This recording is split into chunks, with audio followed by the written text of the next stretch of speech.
Welcome back to another video. Videos. Do not obey. Stay woke. When the horse stood up. Ancient spiritual technology. Demons. Videos.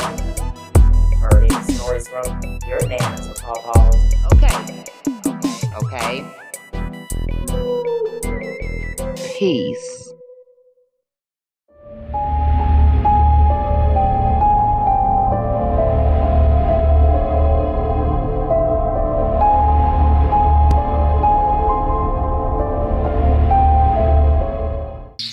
Alright, boom. So we back with another one. Alright, so when I was like 9, 10, 11, I can't remember what age I was, but I used to play wrestling with my brothers. So I'm from Harlem. If you know, Harlem niggas used to go hard with that wrestling shit. Girls would be there fucking wrestling with their brothers and shit. So I was wrestling, and one of our friends, who was a big nigga at the time, fucking jumped off the slide and broke my fucking ankle. So I was in a cast for like 2 months, right? So one particular day, I was in my mom's house, laid up. Then I was like, oh, I gotta go to my room to get something. I get up, and as I'm walking past the kitchen, but I'm like using the wall, going sideways, hopping, so that I won't use my foot that's broken, right? Even though that shit is hurting, because every time I bounce, that shit would just send a throbbing pain through my fucking thing. But I was tired of walking with the crutches because it was hurting my underarms. So my mom is like, oh, you better get the crutches because you're gonna hurt yourself. I said, nah, I'm good. I'm gonna use the wall. I'm using the wall to get to my motherfucking room. So as soon as it was like a straight hallway, and then it was a sharp corner, and it was a bedroom here. On this side of the bedroom was a motherfucking bathroom, and then my room was straight ahead. So as soon as I went to bend the corner to turn to go into my room, I saw something white hovering off the motherfucking floor. It looked like a ghost to me. And then I saw something green chase the shit. I ran on both my motherfucking feet to the motherfucking living room. That's how scared I was. And my mother was like, oh, I thought your fucking foot was broke. I said, it is. There's a fucking ghost in the room. She like, ain't no fucking ghost in the room, and that foot ain't broke, so you going to school tomorrow. Bro, I was so fucking tight because I dead ass saw what the fuck I saw. And there was no explanation for that shit. Mind you, my grandmother had just passed away recently in that room. She had a heart attack. But I didn't think it was my abuela, you know what I mean? Because it didn't look like my abuela. It looked like a female, but it was a younger female, like my age type shit. But it was a fucking green. I couldn't fathom that green thing that chased it. And it clearly chased it into the wall, because the way it ran this way, there was a bed and a wall. So you had to go through the fucking bunk beds and through the fucking wall, and I ain't hear no thud. And I remember niggas in the neighborhood used to always be like, oh yeah, a little girl died in that apartment. The apartment caught on fire. I guess the mother was smoking a cigarette, and the little girl died in the closet.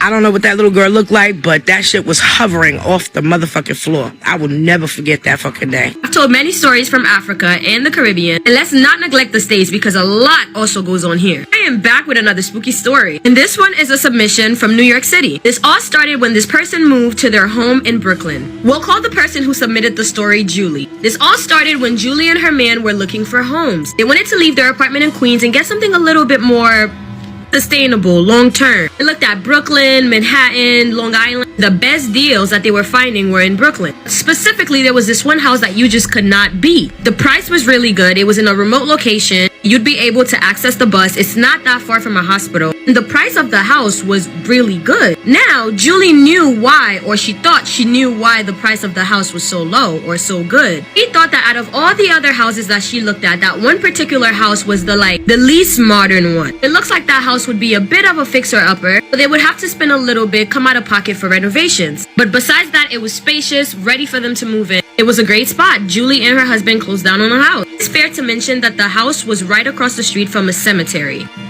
Julie herself is white and her husband is African American, and they're both not superstitious people. So when they visited the house and they saw that it was across the street from a cemetery, that didn't even raise a question in their heads. Like, they weren't bothered by that at all. There are cemeteries everywhere, and again, they're not superstitious people, nor have they ever had any spooky encounters. So they moved into the house. Julie and her husband, the first couple of weeks staying there, they didn't notice anything weird about the house. It wasn't until they had one of their nieces come over, and they put the niece down to sleep in a separate room, and the niece just would not sleep. Constantly crying, constantly running back to their room, telling them that there's a man and a child in her room. When Julie and her man would go to the other room to check it out, there was nothing there. The niece just did not like coming over there. After she left, they pretty much just moved on. But outside of the fact that they hear things fall in the house, sometimes when they're sleeping, they hear footsteps. But again, this is not a newer house. All of these things, according to Julie, could be explained. The one thing that they were having a hard time explaining was when they started renovations on the house, and they found a secret door. It looked like a closet in the basement. There was a secret door inside of the closet, and once they opened the door, they noticed that a lot of dust just started flying out. They go inside of the room, and they noticed that there was only one thing in the room. Inside of the room was a doll.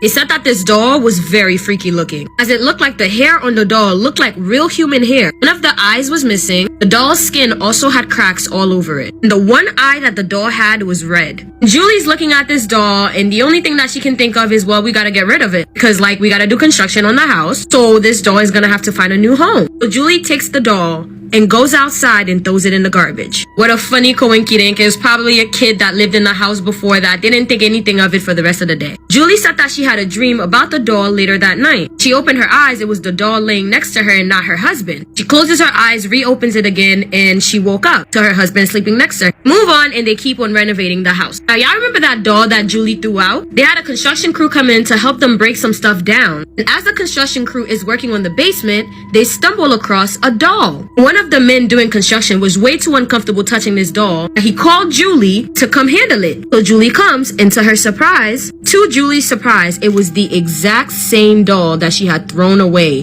literally a couple days ago, in the same spot that she found it. So Julie's like, wow, I could have sworn I'd thrown that out. She calls her husband, and her husband's like, yeah, you definitely did throw it out. But they have a dog, so Julie's like, oh, the dog probably can have brought it back inside Julie. So she picks up the doll and throws it away again. But this time, in the middle of the night, same doll appears on her dresser in front of the mirror. And it wasn't a dream this time, because she was able to wake her husband up. And the husband looked, and he was able to see that that doll that they tried to discard of twice reappeared back in the house. And this time, the doll is seated on the dresser, just staring at both of them. And that was the first time that Julie said that she'd ever been scared of the unknown. They spent a terrible night in the house. The doll did not move. And at this point in the morning, Julie calls some of her friends, and her friends are like, don't touch that doll. Just leave it wherever the fuck it's at. Call the landlord or the person you bought the house from and try to get to the bottom of this. Maybe it's a prank. Julie calls the person that she bought the house from. The person is like,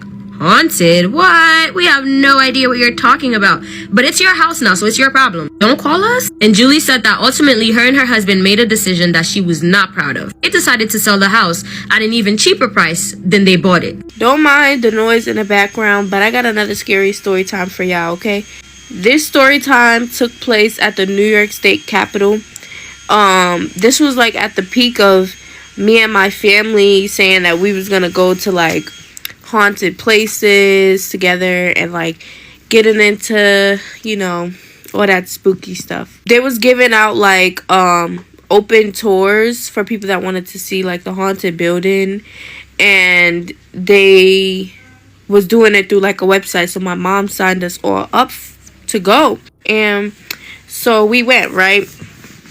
I'm so mad that I don't have the proof for y'all, but y'all gonna believe me. Some of y'all, and some of y'all not gonna believe me. So as they're giving us like little tours throughout the whole building, they're bringing us into like different rooms and explaining what people see in different rooms. So the main part where people like would see like a spirit was on the staircase, like the major staircase, and they would say that they seen like a woman standing at the top of the stairs. They thought they seen a woman fall from the top of the stairs. But the reason they said people seen that was because at that building, somebody actually did fall from the top of the stairs balcony onto the ground. They also said like people would see like people standing on the roof, because like when you looked up, it was like a clear glass. And yeah, people would say they seen people standing on the roof. While he's telling us this part, right, I take a picture of what he was talking about, the ceiling that has the glass on it. And later on, like while I was taking the picture, I didn't notice anything. But later on, after we left, when I was looking at the picture, I'm so mad I don't have it. It's in my old phone. There was 2 handprints on the freaking glass. I kid you not. And it was white, like if somebody put their hands in powder and put it on there. Now, it could have been a coincidence. Like, they probably did it on purpose because they knew that we was coming. But when I did my research and I looked up this place on, like, haunted places in the area I live in, I looked it up on YouTube. It says that it is haunted. You know, people did pass away there. So I kind of feel like that was real. Like, I don't think that they planned that.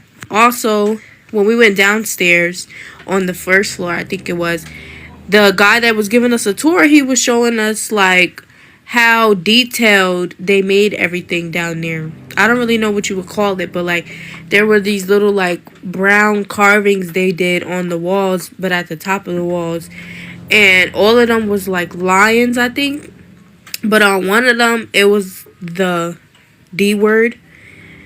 And when I seen that, I was like, why would they do that? It's like they wanted this place to be haunted. In the heart of Troy, New York, stands a house that is steeped in history and shrouded in mystery. This is the Ensslin House. The Ensslin House, built in the late 19th century, is more than just a relic of the past. It's a portal to the unknown. Well, welcome back to my channel, Spooky Fam. Before we dive into this chilling story, make sure you smash that like button and follow me so you don't miss any future spooky videos I have in store for you guys. I love you so much. Now let's dive right into this creepy story. The house was built in 1919 by a Bavarian immigrant named Frederick A. Fail. Over the years, it served as a supper club, hosting notable figures like the notorious gangster and bootlegger Legs Diamond. But behind its lively gatherings, the house has a darker side. Tragedy struck when a tenant named Shirley fell down the basement stairs to her death. Her spirit still lingers there to this day. This staircase is where Shirley's tragic fall occurred. Visitors report hearing her footsteps echoing through the night. It's as if she is replaying her final steps. Paranormal investigators have reported and caught a wide range of paranormal activity. Flying orbs, unexplained noises, and even the apparition of a tall man wandering the halls. The most haunted room in the house? The upstairs bedroom, where visitors report seeing an unseen figure sitting on the bed. Guests report waking up to a sensation of being watched, just to find that the room is empty. Could it be one of the 9 spirits that reside here? Michelle Bell is the current owner of this home, and it's been in her family's home for over 6 generations. She grew up in this house and felt a connection to these spirits ever since she was little. At 3 a.m., she'd wake up and hear footsteps and loud noises. She said it's as if the house comes alive at night. Let me tell you about the year I spent living in a haunted house. Okay, so it's 98. I just got married, and my husband and I moved from one apartment in Brooklyn to another apartment in Brooklyn. They were both in the Park Slope neighborhood, but the second apartment was like at the edge of Park Slope. Like it was just on the border of another neighborhood. Anyway, it was a second floor apartment in a house, and the owner lived on the first floor. So it was 3 bedrooms, gorgeous. It had like a gorgeous living room. We had outdoor space in the back. It was absolutely beautiful, and it was the same amount that we had paid in rent at the other place because it wasn't in like the prime location, but not a bad location, but just not the prime location, especially for 98. Park Slope now has expanded. Anyway, back to the story. So we're in this house, and I was under a lot of stress because when we got married, my mom had just died. I was a newlywed.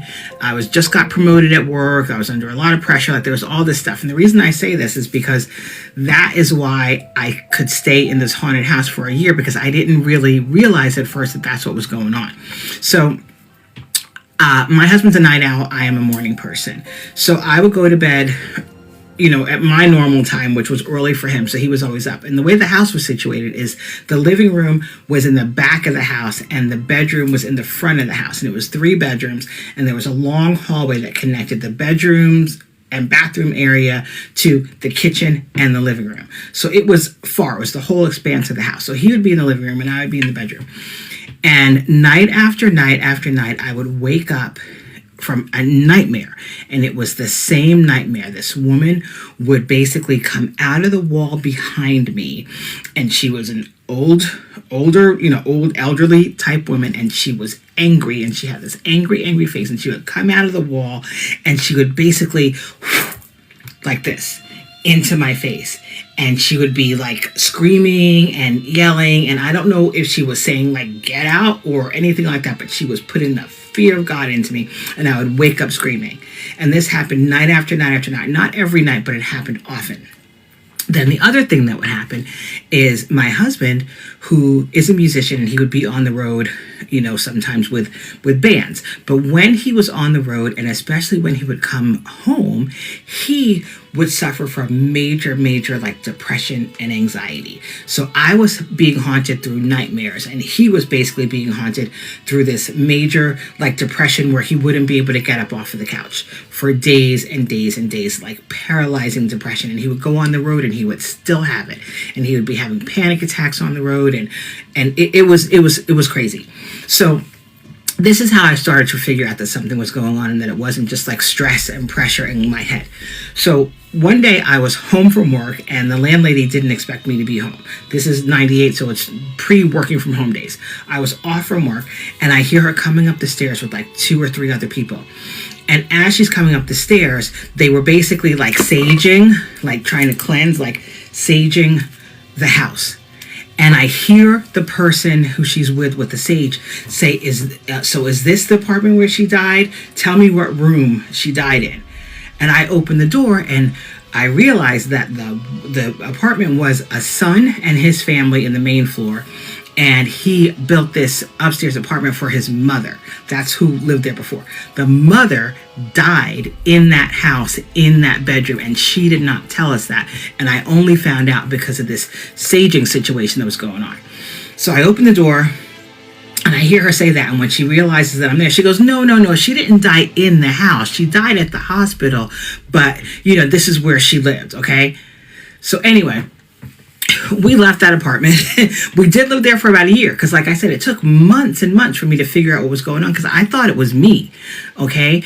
Anyway, so we left. We bought a house, and we moved. Now, here's the last thing I'm going to tell you, and this is another, like, scary thing about this, is that when we moved, this is in the answering machine days, we got a message on the answering machine, and this woman says, "Hi, you don't know me, but my name is whatever, Tiffany, and I live in your old apartment."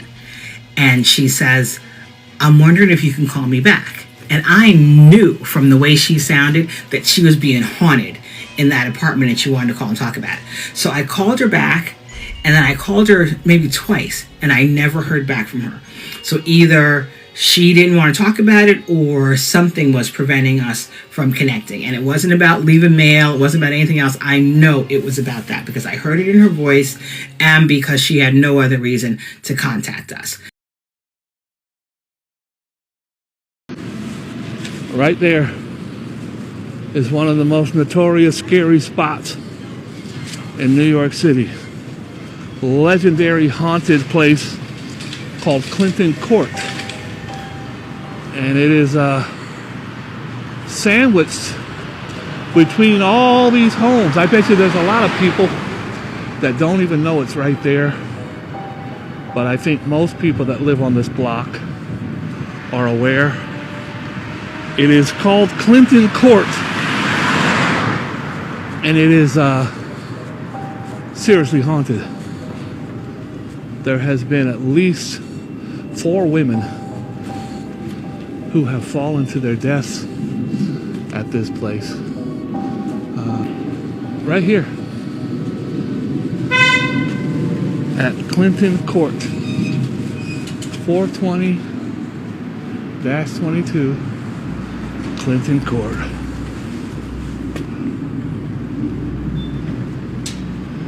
Right behind this gate is a beautiful building back there. See, there's a alley you got to get through to get there. But there is a beautiful building back there. Unfortunately, there has been a whole lot of unalived people in that building. This is one of the scariest, most haunted places in all of New York City. People come from all over the world to come here. 420 Clinton Court, right here on West 46th Street. At least 4 women have fallen to their deaths and had their necks broken, falling down the stairs. It all started when they hung a man almost 200 years ago back there. His name was Old Moore. He was a sea captain. They hung him for like treason. But anyways, ever since then, there has been hundreds and hundreds of accounts of horror stories coming from that alley and coming from that back apartment. And you guys can just type it in. Hell's Kitchen, Clinton Court.